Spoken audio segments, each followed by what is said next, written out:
नमस्कार दोस्तों, स्वागत है आपका make you online academy channel पर। अगर आप C TET, UP TET, H TET, REET और एनटीटी जैसी परीक्षा की तैयारी कर रहे हैं तो आज का वीडियो आपके लिए बेहद खास होने वाला है, क्योंकि हम बात करेंगे सीडीपी की। आप सब जानते हैं कि सी टेट, एच टेट और एनटीटी जैसी परीक्षाओं में बाल विकास और शिक्षा शास्त्र से 30 अंकों का सीधा सीधा सवाल आता है और यही 30 अंक आपके सिलेक्शन पक्का कर देते हैं। अक्सर बच्चे सोचते हैं पेडागोजी बहुत कठिन है, लेकिन अगर आप इसके कंसेप्ट को सही तरीके से समझ लें, यानी जितने भी साइकोलॉजिस्ट हैं उनकी थ्योरी को अच्छे से समझ लेंगे तो कोई भी आपके लिए कंसेप्ट जो है कोई भी आपके लिए मुश्किल नहीं होगा। तो इसलिए पिछले वर्षों में पूछे गए मोस्ट इम्पोर्टेंट एमसीक्यू और न्यू एमसीक्यू हम आज आपके साथ डिस्कस करेंगे।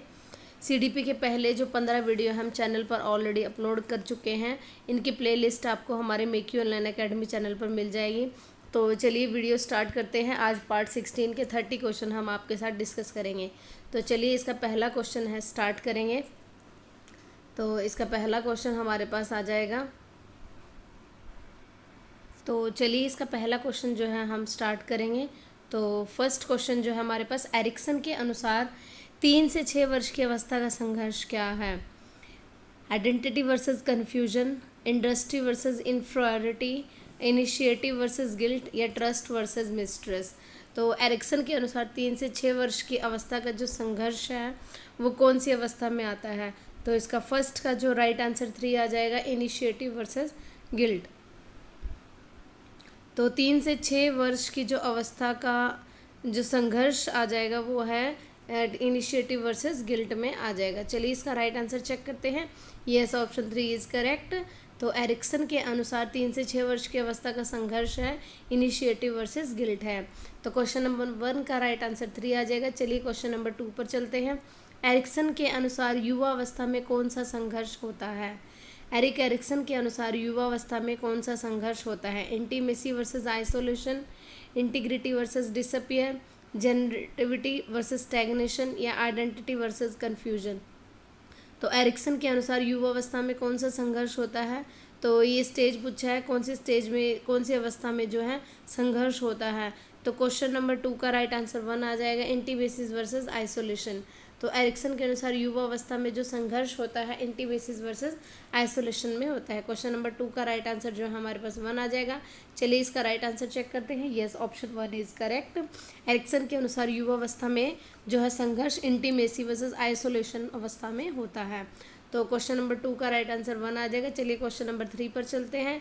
एरिक्सन के अनुसार मिडल एडल्टहुड में कौन सा संघर्ष है? एरिक्सन के अनुसार मिडल एडल्टहुड में कौन सा संघर्ष है? Integrity versus despair, trust versus mistrust, intimacy versus isolation, generativity versus stagnation. तो एरिक्सन के अनुसार मिडल एडल्टहुड में कौन सा संघर्ष है? ये क्वेश्चन नंबर 3 का राइट आंसर 4 आ जाएगा, जेनेटिविटी वर्सेस स्टैग्नेशन। तो इसका थर्ड का राइट आंसर हमारे पास 4 आ जाएगा। चलिए इसका राइट आंसर चेक करते हैं। Yes, option 4 is correct. Erikson के अनुसार मिडल एडल्टहुड में जो संघर्ष है जेनेटिविटी वर्सेस स्टैग्नेशन का है। तो क्वेश्चन नंबर 3 का राइट आंसर जो है हमारे पास 4 आ जाएगा। चलिए क्वेश्चन नंबर 4 पर चलते हैं। एरिक्सन के अनुसार विकास की कुल अवस्थाएं कितनी हैं? 9 हैं, 8 हैं, 6 हैं या 7 है? एरिक्सन के अनुसार विकास की कुल अवस्थाएं कितनी हैं? तो फोर्थ का राइट आंसर हमारे पास 2 हो जाएगा। एरिक्सन ने जो है हमें कुल 8 अवस्थाएं दी है। तो क्वेश्चन नंबर 4 का राइट आंसर 8 आ जाएगा, यानी क्वेश्चन नंबर आंसर नंबर 2 आ जाएगा। तो चलिए इसका आंसर चेक करते हैं। Yes, option 2 is correct. Option 2 correct आ जाएगा, यानी 8 जो अवस्थाएं हैं एरिक्सन ने जो है विकास की कुल अवस्थाएं 8 दी हैं। तो क्वेश्चन नंबर 4 का राइट आंसर हमारे पास 8 आ जाएगा, यानी ऑप्शन 2 करेक्ट आ जाएगा। चलिए क्वेश्चन नंबर 5 पर चलते हैं। सिगमंड फ्राइड के अनुसार 1 से 3 वर्ष की अवस्था कौन सी है? लेटेंसी है, ओरल है, एनल है या फैलिक है? तो सिगमंड फ्राइड जो है 1 से 3 वर्ष की अवस्था पूछा गया है, इसमें कौन सी अवस्था है? तो 1 से 3 वर्ष की अवस्था को जो है फिफ्थ का राइट आंसर हमारे पास 3 आ जाएगा, एनल स्टेज आ जाएगी। तो 1 से 3 वर्ष की अवस्था को एनल स्टेज कहा गया है। तो क्वेश्चन नंबर 5 का राइट आंसर हमारे पास 3 आ जाएगा। चलिए ऑप्शन राइट आंसर चेक करते हैं। Yes, option 3 is correct. Fried के अनुसार 1 से 3 वर्ष की अवस्था जो है एनल स्टेज होती है। तो क्वेश्चन नंबर 5 का राइट आंसर हमारे पास ऑप्शन 3 यानी एनल स्टेज आ जाएगा। तो नेक्स्ट क्वेश्चन नंबर 6 पर चलते हैं। सिगमंड फ्रॉइड के अनुसार 3 से 6 वर्ष की अवस्था कौन सी होती है? ओरल है, जेनिटल है, फैलिक है या एनल है? तो फ्राइड के अनुसार 3 से 6 वर्ष की अवस्था जो है, से क्वेश्चन नंबर 6 का राइट आंसर जो है हमारे पास 3 आ जाएगा। फैलिक स्टेज होती है। तो फ्राइड के अनुसार 3 से 6 वर्ष की अवस्था को फैलिक स्टेज कहा गया है। क्वेश्चन नंबर 6 का राइट आंसर जो है फैलिक आ जाएगा। चलिए इसका आंसर चेक करते हैं। Yes, option 3 is correct. Fried के अनुसार 3 से 6 वर्ष की अवस्था जो है फैलिक स्टेज आती है। तो 6 का राइट आंसर फैलिक है, यानी option 3 is correct. Next question number 7 पर चलते हैं। सिगमंड फ्राइड के अनुसार अंतिम अवस्था कौन सी है? तो सिगमंड फ्राइड के अनुसार अंतिम अवस्था जो है फैलिक है, लेटेंसी है, एनल है या जेनिटल है? तो इसका राइट आंसर हमारे पास आ जाएगा, 7th का राइट आंसर हमारे पास 4 आ जाएगा, जेनिटल। फ्राइड के अनुसार अंतिम अवस्था है जेनिटल। देखिए सिगमंड फ्राइड ने 5 अवस्थाएं दी हैं, oral stage, anal stage, phallic, latency और जेनिटल। तो अंतिम अवस्था पूछा गया, इसमें जेनिटल जो है अंतिम अवस्था होती है। तो इसका राइट आंसर चेक करते हैं। Yes, option 4 is correct. Next question number जो है हम 8 पर चलते हैं। सिगमंड फ्राइड ने व्यक्तित्व की संरचना में कितने घटक बताए हैं? 3, 2, 5 या 4? तो 8 का राइट आंसर हमारे पास आ जाएगा 1। तो इसने 3 जो है इसमें घटक बताए गए हैं, जो सिगमंड फ्राइड ने व्यक्तित्व की संरचना में 3 घटक बताए हैं। तो इसका आंसर चेक करते हैं। Yes, option 1 is correct. Sigmund Freud ने व्यक्तित्व की संरचना में जो है 3 घटक बताए हैं।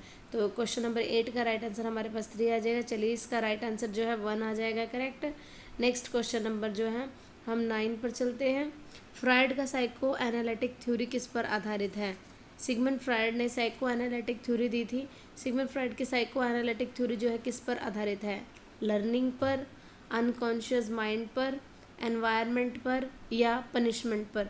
तो 9 का राइट आंसर जो है अनकॉन्शियस माइंड आ जाएगा। सिगमंड फ्राइड का साइको एनालिटिक थ्योरी जो है वो अनकॉन्शियस माइंड पर आधारित है। तो क्वेश्चन नंबर 9 का राइट आंसर जो है अनकॉन्शियस माइंड आ जाएगा। चलिए इसका राइट आंसर चेक करते हैं। Yes, option 2 is correct. Sigmund Freud ने साइको एनालिटिक थ्योरी जो है अनकॉन्शियस माइंड पर आधारित है। तो नेक्स्ट क्वेश्चन नंबर 10 पर चलते हैं। कोलबर्ग के अनुसार नैतिक विकास की कुल अवस्थाएं कितनी हैं? देखिए कोलबर्ग ने नैतिक विकास का सिद्धांत दिया था। इसकी जो कुल अवस्थाएं जो पूछा है 4 है, 5 है, 6 है या 7 है? तो इसने जो है कोलबर्ग की नैतिक अवस्थाएं की कुल अवस्थाएं जो है 6 आ जाएंगी। तो 10 का राइट आंसर 4 आ जाएगा। चलिए इसका आंसर चेक करते हैं। Yes, option 4 is correct. Kohlberg के अनुसार नैतिक विकास की जो कुल अवस्थाएं हैं वो हैं 6 आ जाएंगी। जो इसकी स्टेजेस हैं वो 3 आ जाएंगी। 3 स्टेजेस आ जाएगी। सबसे पहले आ जाएगी हमारे पास पूर्व परंपरागत, फिर परंपरागत और उत्तर परंपरागत, यानी प्री कन्वेंशनल, कन्वेंशनल और पोस्ट कन्वेंशनल। और आगे इनके स्टेजेस जो है इसमें जो अवस्थाएं पूछी है स्टेजेस इसकी 6 आ जाएंगे। 6 स्टेजेस हैं और लेवल 6 हैं। तो इसका राइट आंसर जो है 6 आ जाएगा। चलिए नेक्स्ट क्वेश्चन नंबर 11 पर चलते हैं। कोलबर्ग के अनुसार अवॉइडिंग पनिशमेंट किस स्तर पर आता है? कोलबर्ग के अनुसार अवॉइडिंग पनिशमेंट किस स्तर पर आता है? कन्वेंशनल पर, नन पर, पोस्ट कन्वेंशनल पर या प्री कन्वेंशनल पर? कोलबर्ग के अनुसार अवॉइडिंग पनिशमेंट जो है वो है 11 का राइट आंसर हमारे पास 4 आ जाएगा। प्री कन्वेंशनल स्टेज पर आता है। तो इसका जो है आपको पता था आपको पता है कि कोलबर्ग ने नैतिक विकास का सिद्धांत दिया है। इसने 3 स्टेजेस दी हैं, प्री कन्वेंशनल, कन्वेंशनल और पोस्ट कन्वेंशनल। तो इसमें अवॉइडिंग पनिशमेंट आता है वो प्री कन्वेंशनल यानी फर्स्ट स्टेज पर आता है। और इसका लेवल जो है वो हमारे पास अवॉइडिंग पनिशमेंट जो है लेवल 1 आ जाएगा। तो इसका राइट आंसर जो है हमारे पास 4 आ जाएगा। चलिए इसका राइट आंसर चेक करते हैं। Yes, option 4 is correct. Kohlberg के अनुसार अवॉइडिंग पनिशमेंट जो है प्री कन्वेंशनल स्टेज पर आता है। नेक्स्ट क्वेश्चन नंबर 12 पर चलते हैं। कोलबर्ग के अनुसार सोशल कॉन्ट्रैक्ट ओरिएंटेशन किस स्तर पर आता है? तो कोलबर्ग ने सोशल कॉन्ट्रैक्ट ओरिएंटेशन जो है प्री कन्वेंशनल पर, पोस्ट कन्वेंशनल पर या कन्वेंशनल पर या नन पर? तो इसका राइट आंसर जो है पोस्ट कन्वेंशनल पर आता है। लेवल 5th है और स्टेज जो है 3rd स्टेज आ जाएगी। 3rd स्टेज और लेवल 5th आ जाएगा। तो इसका कोलबर्ग के अनुसार सोशल कॉन्ट्रैक्ट ओरिएंटेशन जो है पोस्ट कन्वेंशनल स्टेज पर आता है। तो नेक्स्ट क्वेश्चन इसका राइट आंसर चेक करते हैं। Yes, option 3 is correct. Kohlberg के अनुसार सोशल कॉन्ट्रैक्ट मॉडिफिकेशन जो है पोस्ट कन्वेंशनल स्टेज पर आता है। तो इसका राइट आंसर 12 का हमारे पास 3 ऑप्शन करेक्ट आ जाएगा। तो चलिए नेक्स्ट क्वेश्चन नंबर 13 पर चलते हैं। कोलबर्ग का सिद्धांत किस पर आधारित है? पियाजे की थ्योरी पर, बेंड्यूरा की थ्योरी पर, वाइगोत्स्की की थ्योरी पर या सिगमंड फ्राइड की थ्योरी पर? देखिए, कोलबर्ग ने नैतिक विकास का सिद्धांत दिया था और पियाजे ने भी नैतिक विकास का सिद्धांत दिया था। तो कोलबर्ग का सिद्धांत जो है वो पियाजे की थ्योरी पर ही आधारित है। तो पियाजे ने भी नैतिक विकास का, सबसे पहले जो अगर पूछा जाए तो नैतिक विकास का सिद्धांत सबसे पहले पियाजे द्वारा ही दिया गया है। उसके बाद पियाजे से वो इम्प्रेस होकर कोलबर्ग ने इसकी जो है नैतिक विकास का सिद्धांत दिया था। तो कोलबर्ग ने जो है नैतिक विकास का सिद्धांत जो है पियाजे की थ्योरी के आधार पर ही बनाया गया है। तो इसका राइट आंसर जो है हमारे पास पियाजे आ जाएगा। चलिए इसका आंसर चेक करते हैं। Yes, option 1 is correct. Kohlberg का जो सिद्धांत है पियाजे की थ्योरी पर आधारित है। नेक्स्ट क्वेश्चन नंबर 14 पर चलते हैं। कोलबर्ग के अनुसार मोरल रीजनिंग का अंतिम आधार क्या है? कोलबर्ग के अनुसार मोरल रीजनिंग का अंतिम आधार फियर है, रिवार्ड है, यूनिवर्सल एथिकल प्रिंसिपल है या लॉ है? तो देखिए, कोलबर्ग ने मोरल डेवलपमेंट थ्योरी दी थी। तो इसमें जो है 5th मैंने आपको बताया था सोशल कॉन्ट्रैक्ट ओरिएंटेशन है, और जो 6th है यूनिवर्सल एथिकल प्रिंसिपल है। तो यानी 6th जो लेवल है वो यूनिवर्सल एथिकल प्रिंसिपल है। अंतिम आधार इसका यूनिवर्सल एथिकल प्रिंसिपल है और स्टेज आ जाएगी इसकी 3rd पोस्ट कन्वेंशनल। तो 14 का राइट आंसर हमारे पास यूनिवर्सल एथिकल प्रिंसिपल यानी ऑप्शन 3 करेक्ट आ जाएगा। चलिए इसका राइट आंसर चेक करते हैं। Yes, option 3 is correct. Kohlberg के अनुसार मोरल रीजनिंग का अंतिम आधार जो है यूनिवर्सल एथिकल प्रिंसिपल है। तो नेक्स्ट क्वेश्चन नंबर 15 पर चलते हैं। ब्रॉनफेन-ब्रेनर के अनुसार कौन सा सिस्टम सबसे नज़दीकी है? एक्सो सिस्टम है, मेसो सिस्टम है, मैक्रो सिस्टम है या माइक्रो सिस्टम है? तो ब्रॉनफेन-ब्रेनर के अनुसार जो है माइक्रो सिस्टम जो है सबसे नज़दीकी है। तो इसका राइट आंसर जो है हमारे पास ऑप्शन 4 आ जाएगा। तो चलिए इसका राइट आंसर चेक करते हैं। Yes, option 4 is correct. Bronfenbrenner के अनुसार जो है माइक्रो सिस्टम जो है सबसे नज़दीकी है। तो नेक्स्ट क्वेश्चन नंबर 16 पर चलते हैं। ब्रॉनफेन-ब्रेनर के अनुसार कल्चरल जो है कल्चर किस सिस्टम में आता है? एक्सो सिस्टम में आता है, मेसो सिस्टम में आता है, माइक्रो सिस्टम में आता है या मैक्रो सिस्टम में आता है? तो 16 का राइट आंसर जो है मैक्रो सिस्टम में आता है। कल्चरल जो है वो मैक्रो सिस्टम में आता है और सबसे नज़दीकी है माइक्रो सिस्टम। यानी जो हमारे पास ब्रॉनफेन-ब्रेनर की थ्योरी है बायोइकोलॉजिकल थ्योरी है, और उसमें जो है सबसे पहले नंबर पर माइक्रो सिस्टम आता है, और उसमें कल्चरल पूछा गया है तो मैक्रो सिस्टम आ जाएगा। तो 16 का राइट आंसर हमारे पास मैक्रो सिस्टम आ जाएगा। चलिए इसका राइट आंसर चेक करते हैं। Yes, option 4 is correct. Bronfenbrenner के अनुसार कल्चरल जो है मैक्रो सिस्टम में आता है। तो 16 का राइट आंसर ऑप्शन 4 आ जाएगा। चलिए क्वेश्चन नंबर 17 पर चलते हैं। ब्रॉनफेन-ब्रेनर ने कितने सिस्टम बताए हैं? 5, 6, 4 या 3? ब्रॉनफेन-ब्रेनर ने जो है हमें 5 सिस्टम बताए हैं। माइक्रो सिस्टम,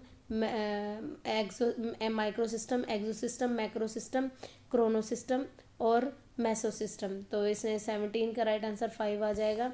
यानी इसने हमें 5 सिस्टम बताए हैं। तो 17 का राइट आंसर चेक करते हैं। Yes, option 1 is correct. Bronfenbrenner ने जो है हमें 5 सिस्टम बताए हैं। तो 17 का राइट आंसर हमारे पास 5 आ जाएगा, यानी ऑप्शन 1 इज करेक्ट। तो नेक्स्ट क्वेश्चन नंबर 18 पर चलते हैं। ब्रॉनफेन-ब्रेनर के अनुसार क्रोनो सिस्टम किससे संबंधित है? कल्चर से, टाइम से, फैमिली से या वर्क प्लेस से? तो 18 का राइट आंसर हमारे पास टाइम आ जाएगा। क्रोनो सिस्टम जो है वो टाइम से संबंधित है। तो इसका राइट आंसर चेक करते हैं। Yes, option 2 is correct. Bronfenbrenner के अनुसार क्रोनो सिस्टम जो है टाइम से संबंधित है। तो 18 का राइट आंसर जो है टाइम आ जाएगा। चलिए क्वेश्चन नंबर 19 पर चलते हैं। ब्रॉनफेन-ब्रेनर का सिद्धांत किस प्रकार का है? कॉग्निटिव है, मोरल है, साइको सोशल है या इकोलॉजिकल है? देखिए, मैंने आपको पहले बताया था ब्रॉनफेन-ब्रेनर ने जो है इकोलॉजिकल थ्योरी दी थी। बायोइकोलॉजिकल थ्योरी जो है ब्रॉनफेन-ब्रेनर द्वारा ही दिया गया है। तो इसका राइट आंसर जो है इकोलॉजिकल आ जाएगा। तो 19 का राइट आंसर हमारे पास इकोलॉजिकल आ जाएगा। तो चलिए इसका राइट आंसर चेक करते हैं। Yes, option 4 is correct. Bronfenbrenner का जो सिद्धांत है इकोलॉजिकल थ्योरी पर आधारित है। तो 19 का राइट आंसर हमारे पास ऑप्शन 4 करेक्ट आ जाएगा। चलिए क्वेश्चन नंबर जो है 20 पर चलते हैं। एरिक एरिक्सन के अनुसार 3 से 6 वर्ष में कौन सा संघर्ष होता है? Generativity versus stagnation, initiative versus guilt, industry versus inferiority, identity versus confusion. तो एरिक्सन के अनुसार 3 से 6 वर्ष जो है वो हमारे पास इनिशिएटिव वर्सेस गिल्ट आ जाएगा। तो 20 का राइट आंसर हम चेक करते हैं। Yes, option 2 is correct. Erik Erikson के अनुसार जो 3 से 6 वर्ष के अनुसार जो संघर्ष होता है वो इनिशिएटिव वर्सेस गिल्ट होता है। तो 20 का राइट आंसर हमारे पास इनिशिएटिव वर्सेस गिल्ट आ जाएगा। नेक्स्ट क्वेश्चन नंबर 21 पर चलते हैं। एरिक एरिक्सन ने किशोरावस्था का संकट किसे बताया गया है? किशोरावस्था का संकट जनरेटिविटी वर्सेस स्टैग्नेशन को बताया गया है, आइडेंटिटी वर्सेस रोल कन्फ्यूजन को बताया गया है, ऑटोनॉमी वर्सेस शेम को बताया है, या इंटीग्रिटी वर्सेस डिसअपियर को बताया है। तो एरिक एरिक्सन ने जो है किशोरावस्था का जो संकट है आइडेंटिटी वर्सेस रोल कन्फ्यूजन यानी पहचान बनाम अपहचान विश्वास का है। तो इसका राइट आंसर एरिक एरिक्सन जो है इसका किशोरावस्था का जो है वो आइडेंटिटी वर्सेस रोल कन्फ्यूजन है। तो 21 का राइट आंसर 2 आ जाएगा ऑप्शन।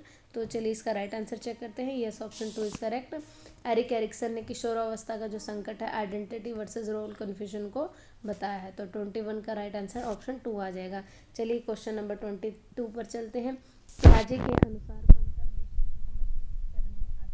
देखिए, पियाजे ने जो है कॉग्निटिव डेवलपमेंट थ्योरी दी थी।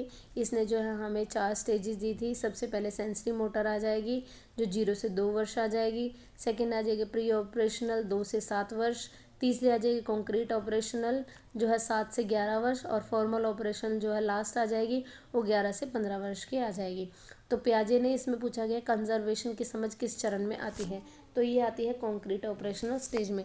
देखिए, मैंने आपको पहले बताया था जहाँ कंजर्वेशन, सीरिएशन और क्लासिफिकेशन तीनों वर्ड कहीं पर भी आ जाए तो आपको यहाँ पर कॉन्क्रीट ऑपरेशनल स्टेज करना है। तो यहाँ क्वेश्चन पूछा गया है पियाजे के अनुसार कंजर्वेशन की जो समझ है किस चरण में आती है? वो आती है कॉन्क्रीट ऑपरेशनल स्टेज में आती है। तो 22 का राइट आंसर हमारे पास ऑप्शन 1 करेक्ट आ जाएगा। चलिए इसका राइट आंसर चेक करते हैं। Yes, option 1 is correct. तो पियाजे के अनुसार कंजर्वेशन की समझ है कॉन्क्रीट ऑपरेशनल स्टेज में आती है।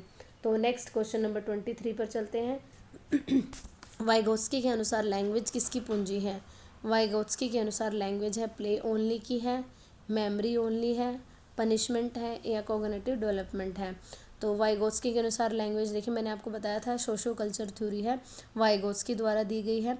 और वाइगोत्स्की ने ही जो है जो इसकी जो लैंग्वेज जो पूंजी है वो कॉग्निटिव डेवलपमेंट पर ही आधारित है। तो 23 का राइट आंसर हमारे पास कॉग्निटिव डेवलपमेंट आ जाएगा। चलिए इसका राइट आंसर चेक करते हैं। Yes, option 4 is correct. Vygotsky के अनुसार लैंग्वेज जो है वो कॉग्निटिव डेवलपमेंट की पूंजी है।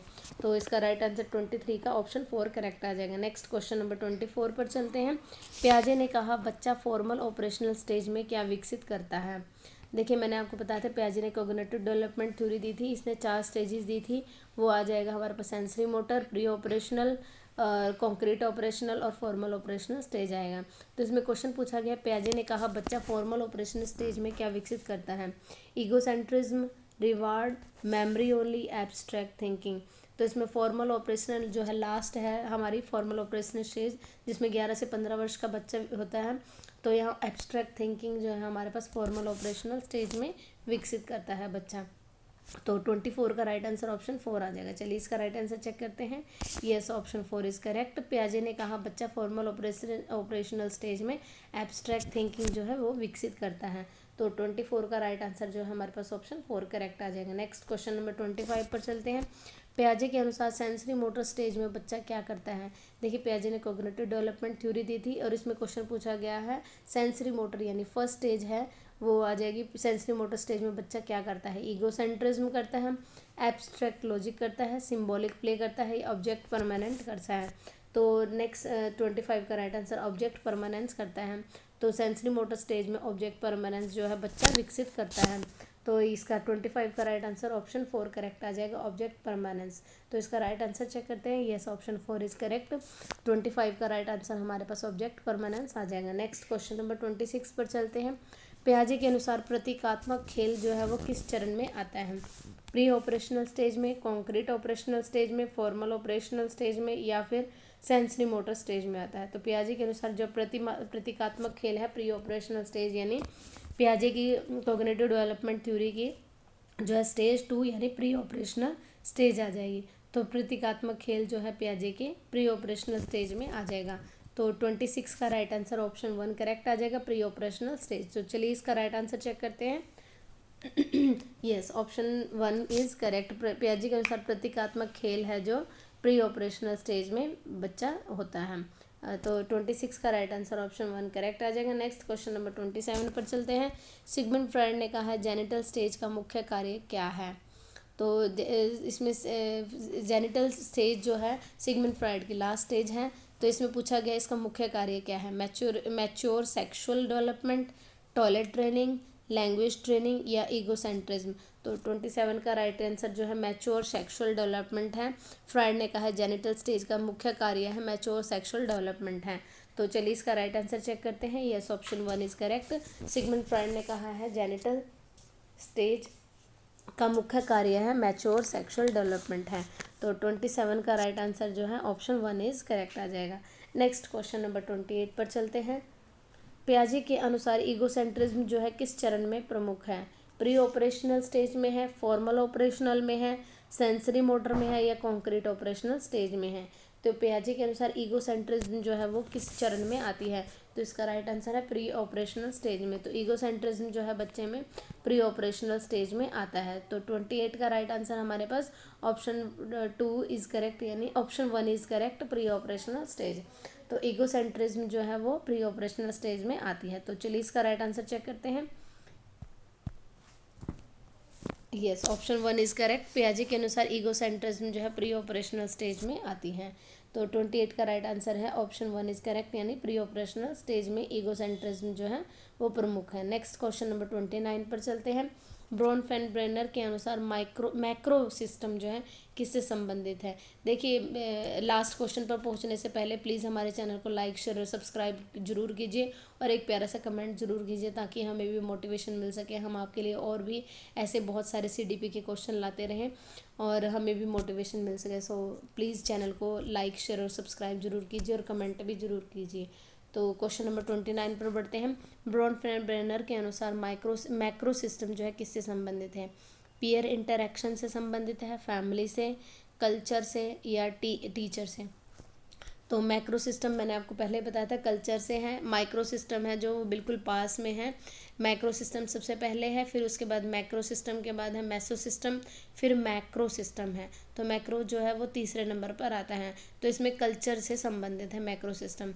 तो इसका राइट आंसर चेक करते हैं। Yes, option 3 is correct. Next question number 30, last question पर चलते हैं। ये हमारा आज का अंतिम क्वेश्चन है। कोलबर्ग ने कहा यूनिवर्सल एथिकल प्रिंसिपल किस स्तर में आता है? तो हमारी जो हमारा जो पार्ट है जो है 16 पार्ट का लास्ट 30 क्वेश्चन जो है आज हम आपके साथ डिस्कस करेंगे। कोलबर्ग ने कहा यूनिवर्सल एथिकल प्रिंसिपल किस स्तर में आते हैं? कन्वेंशनल में आता है, नन में, पोस्ट कन्वेंशनल या प्री कन्वेंशनल स्टेज में आता है? तो 30 का राइट आंसर जो है हमारे पास 3 आ जाएगा, पोस्ट कन्वेंशनल स्टेज, यानी हमारी लास्ट है। यूनिवर्सल एथिकल मैंने आपको पहले बताया था ये पोस्ट कन्वेंशनल में और लेवल 6 है। तो 5th लेवल है सोशल कॉन्ट्रैक्ट ओरिएंटेशन है और लास्ट है यूनिवर्सल एथिकल प्रिंसिपल, ये पोस्ट कन्वेंशनल स्टेज में आता है। तो हमारे आज के 30 क्वेश्चन कंप्लीट हुए हैं। उम्मीद है आपको वीडियो पसंद आ रही है। अगर वीडियो पसंद आई है प्लीज़ चैनल को लाइक, शेयर और सब्सक्राइब जरूर कीजिए। अगर आप ये इसकी हमें CDP के जो जितने भी हमने अब तक वीडियो करवाए हैं, यानी इसके 16 पार्ट जितने भी करवा दिए हैं, अगर आप इनको देखना चाहते हैं तो हमारे make you online academy channel पर आप जाके इसको देख सकते हैं। हमने इसकी प्लेलिस्ट बनाई हुई है। तो प्लीज़ अगर ये है आप चैनल सब्सक्राइब कर लीजिएगा ताकि आपको नोटिफिकेशन मिलते रहे। तो प्रीवियस वीडियो के जितने भी लिंक है वो डिस्क्रिप्शन में आपको मिल जाएंगे। So thank you so much, bye bye.